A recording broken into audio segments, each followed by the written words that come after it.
সেইটাই, ক্রিকেটার কিন্তু পয়সাওয়ালা ছেলেরা খুব কম হয়, ইচ্ছা থাকতে হবে। হ্যাঁ ঠিক আছে, খুব কম হয়। গরিব ছেলেরাই কিন্তু ক্রিকেটার হয় বা স্পোর্টসম্যান হয়। আপনি যদি দেখেন তো ওদের জন্য সুযোগ সুবিধা কই তৈরি করা আছে? ক্রিকেট বোর্ড কিছু করেছে এই লাস্ট 15-16 বছর। আমাদের আগের বোর্ড প্রেসিডেন্ট যে নাজমুল হাসান পাপন ভাই, ওনার সাথে কোকো ভাইয়ের একই ফ্লাইটে ছিলেন এবং বলছিল যে আশরাফুলকে বললাম, আশরাফুল আমার মুখের উপরে না করে দিল। এবং আমি খুবই ভাগ্যবান, এই কারণে আমি ওনাকে রেসপেক্ট ওই সময় থেকেই করি যে উনি চাইলে কিন্তু তখন আমাকে বাংলাদেশ টিম থেকে বাদ দিতে পারতেন। হ্যাঁ, কোনো ব্যাপার না, টিমের কমিটির দায়িত্ব নেওয়ার জন্য যাবে না, ঠিক আছে। আপনার প্রেফারেন্সটা কি হবে আশরাফুল? মানে সত্যি কথা, এইগুলো তো আসলে মানুষও জানতে চায়, এগুলো বলাটাও ইম্পর্টেন্ট। না, আমার কাছে মনে হয় যে অবশ্যই যদি এরকম অপরচুনিটি আসে অবশ্যই আমি কাজ করার এগ্রি তো থাকবো ডেফিনেটলি, কারণ আমার এক্সপিরিয়েন্সটা শেয়ার করব। কারণ যেহেতু আমি একদম মাঠে থাকি, তো মাঠের যেই সুযোগ সুবিধাটা প্রয়োজন প্লেয়ারদের, কোচদের, ফিজিও, ট্রেনার, আম্পায়ার, সবাই যে সুযোগ সুবিধাটা প্রয়োজন সেই জিনিসটা দেওয়ার চেষ্টা। শুনি আপনি ওইভাবে বলেন না কখনোই যে আশরাফুল বোর্ডে আসতেছে, আশরাফুলের সাথে অনেকের কথা হচ্ছে, আশরাফুল বোর্ডে আসলে ভালো হয়, আশরাফুলের ক্যালিবারকে ক্রিকেট বোর্ডের কাজে লাগানো উচিত। আশরাফুল ভাই, এইগুলো কতটুকু রেলেভেন্ট এই আলোচনাগুলো যে হচ্ছে এদিক সেদিক থেকে? নাম্বার 1। নাম্বার 2, ক্রিকেট বোর্ডের কাজ করার ব্যাপারে এখন তো আপনি নিশ্চয়ই মানে এই কোচিং টাইপের চিন্তা করবেন না, আরেকটু বড় লেভেলে আমরা আপনাকে এক্সপেক্ট করি। সামনে ইলেকশনও রয়েছে, সেখানটায় যদি সুযোগ থেকে কাজ করার ব্যাপারে আপনার আগ্রহ কতটুকু? দ্বিতীয় প্রশ্নের উত্তরটা আগে চাই। না দেখেন, আমি আর কি যখন চেঞ্জ হয়েছে, গভর্নমেন্ট চেঞ্জ হয়েছে, তখন আমার কাছে অফার এসেছিল, ফোন এসেছিল আমার কাছে, বুলুল ভাই পাইলট ভাইয়ের কাছে এসেছিল যে ওনারা আগ্রহ ক্রিকেট বোর্ডে যেন আমরা ঢুকি। তো ফারুক ভাই আমাকে ফোন দিয়েছিলেন যে তুই কি চাস।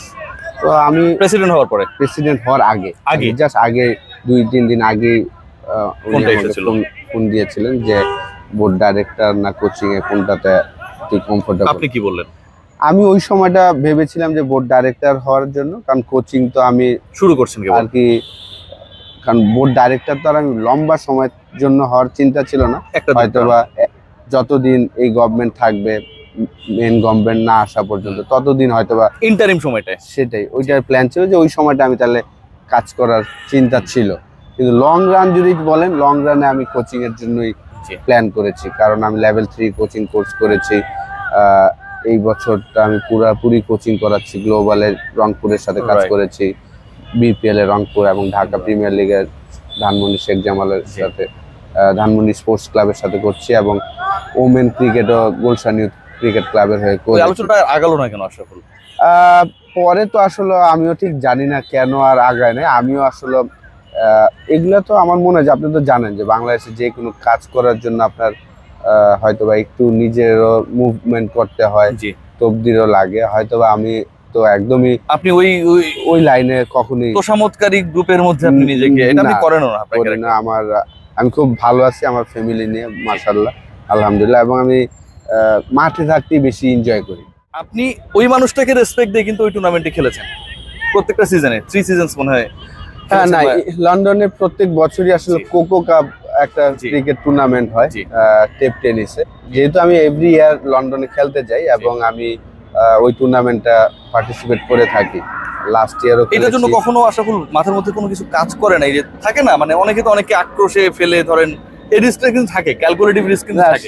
হ্যাঁ, সবাই চিন্তা করে, আমি আসলে আমার লাইফে কখনো এই চিন্তা করি, কারণ আমি ওই লোকটার সাথে সরাসরি বসে খেলার জন্য, আরাফাত রহমান কোকো ভাইয়ের সাথে সরাসরি 2006-এ যখন আমি সোনারগাঁ ক্রিকেটার্সে খেলেছি, তার আগে ওনার সাথে বসেছিলাম। তখন উনি বোর্ডের গেম ডেভেলপমেন্টের চেয়ারম্যান ছিলেন, প্রধানমন্ত্রীর সন্তান উনি।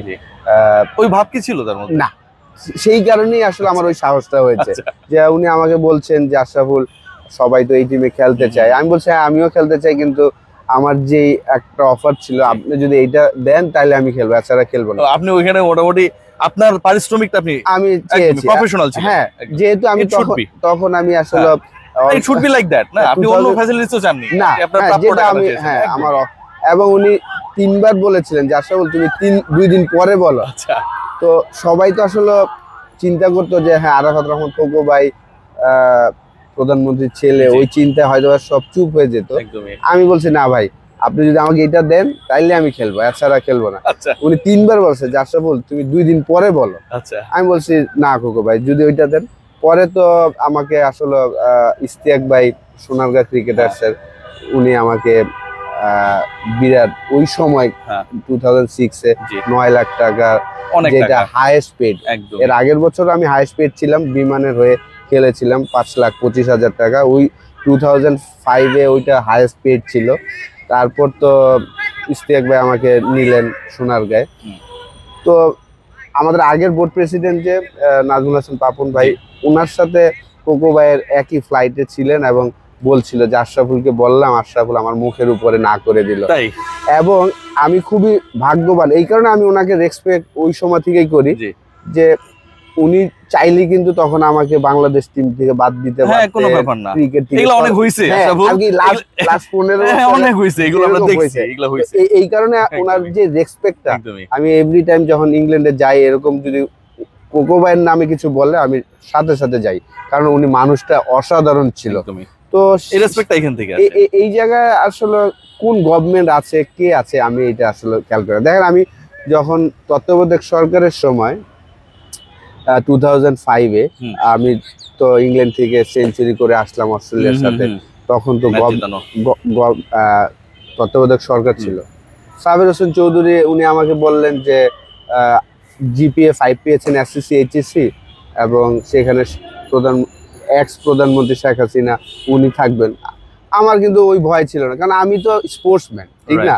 এবং আমি যাচ্ছিল যারা, তখন তো বিএনপি গভর্নমেন্ট ছিল, হ্যাঁ তো কিন্তু আপনি কিন্তু গেছেন। গেছি। একদমই। কেন গেছি? কারণ আমি গেছি যে প্রতিভাবান স্টুডেন্টদের রাইট, পুরস্কার ইউ আর দিতে। আইকন। সেই কারণে আমি গিয়েছি। তো জি। আমার মধ্যে আসলে ওই ভয়টা আসলে কখনোই নাই, কারণ আমি জানি যে আমি কতটুকু অনেস্ট।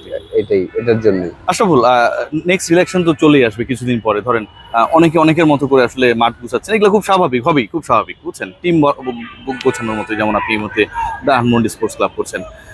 এখানটায় যদি আশরাফুল আপনাকে কেন্দ্র করে যদি কারো কোনো আগ্রহ থাকে, বা আপনার যদি সুযোগ থাকে অ্যামাং দোজ 25 ডিরেক্টরস, যে আপনি ক্রিকেট বোর্ডে যাওয়ার একটা ওয়ে আউট তৈরি হলো, আপনি সেক্ষেত্রে কি অ্যাগ্রিড হবেন কিনা, এক নাম্বার।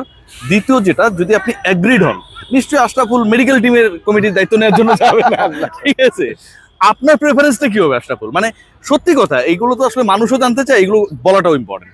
না, আমার কাছে মনে হয় যে অবশ্যই যদি এরকম অপরচুনিটি আসে, অবশ্যই আমি কাজ করার অ্যাগ্রিড হবে, অ্যাগ্রি তো থাকবো ডেফিনেটলি, কারণ আমার এক্সপিরিয়েন্সটা শেয়ার করব। কারণ যেহেতু আমি একদম মাঠে থাকি, তো মাঠের যেই সুযোগ সুবিধাটা প্রয়োজন প্লেয়ারদের, কোচদের, ফিজিও, ট্রেনার, আম্পায়ার, সবাই যে সুযোগ সুবিধাটা প্রয়োজন সেই জিনিসটা দেওয়ার চেষ্টা করব। তাহলে কিন্তু আপনি ডেভেলপ হবে। খাগড়াছড়ি স্বপন হ্যাঁ, সেটা জানবে না, না সেটা এছাড়া তো ডেভেলপ হবে না। একদমই। দেখেন আপনার সৌরভ গাঙ্গুলি আসলেন, উনি কিন্তু জানতেন যে লং টার্ম থাকবে না, শর্ট টার্ম থাকবে, এবং সে থেকে কি করলেন, এসে কিন্তু ফার্স্ট ক্লাস ক্রিকেটের পারিশ্রমিকটা বাড়িয়ে দিলেন, ক্রিকেট বলেন, আম্পায়ার বলেন, সবকিছু এবং ফ্যাসিলিটিস তৈরি করলেন। আপনি যান, যেহেতু 2023 আপনিও কভার করেছেন, আমিও গিয়েছিলাম, একসাথে আমরা ছিলাম, হ্যাঁ একসাথে ছিলাম, এবং দেখেছেন যে তাদের এক একটা স্টেটে কত সুন্দর সুন্দর ক্রিকেট গ্রাউন্ড। কারণ কি আইপিএল হওয়ার কারণে কিন্তু তাদের এই জিনিসগুলা তৈরি হয়েছে, স্ট্রাকচার হয়ে ঠিক না? একই জায়গায় 2টা করে গ্রাউন্ড আছে তাদের। তো এই ফ্যাসিলিটিস গুলা তো আমাদেরই তৈরি করতে হবে। লাস্ট 15-16 বছর যারা ছিলেন আর কি ক্রিকেট বোর্ডে, ওনাদের অনেক অপরচুনিটি ছিল যে এই ফ্যাসিলিটিস গুলো তৈরি করা। সবচেয়ে বড় জায়গা যেটা আশরাফুল, অর্থের তো অভাব ছিল না, অর্থের অভাব ছিল না। প্রধানমন্ত্রীও কিন্তু খেলার জন্য পাগল ছিলেন, পাপন ভাইও প্রধানমন্ত্রীর কাছের লোক, একদম কাছের লোক। ওনারা চাইলেই কিন্তু ঢাকা শহরে, আপনি দেখেন যে আমি বড় হয়েছি ধানমন্ডি আবহানী মাঠে যে ইনডোরটা ছিল, ওই ইনডোরে প্র্যাকটিস করে। রাইট, এখন ঢাকা শহরে ইনডোর কোথায়?